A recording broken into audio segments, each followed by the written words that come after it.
Hi everyone. Now this weekend I was talking to some teachers who are trying to implement a communicative approach in a rather traditional teaching context, and they told me how parents' comments or criticism can actually impact their mental well-being. So I thought that's a really interesting comment, because I think particularly if you're a primary or secondary school teacher, it's not unusual that parents have criticism towards our teaching approaches or what we do in the classroom.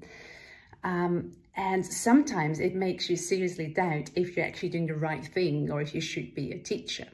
So I just want to share some of my own experience and ideas. I'm not pretending I've got the solution for this, but I think one thing that's really important when parents give that criticism about your teaching, just to keep in mind that this is not about you. They come up to you and share this criticism because they care about that child. It's all about the child. And when parents are losing their mind in front of me, I always just try to think, okay, it's about the child. It's about the child. It's not about me. So I can calm my own emotions, because it's no use if the emotions get hold of me and I respond aggressively or angrily.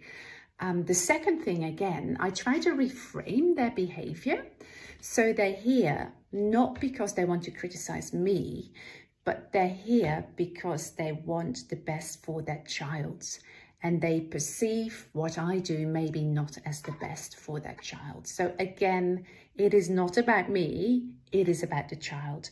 That means I can remove my emotions and calm them down a little bit.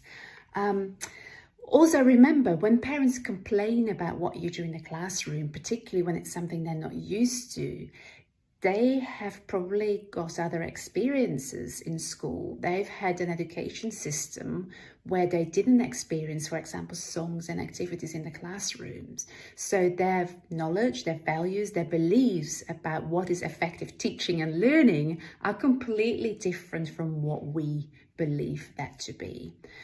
So next thing, I would say, try to take your focus away from worrying about I am right and they are not.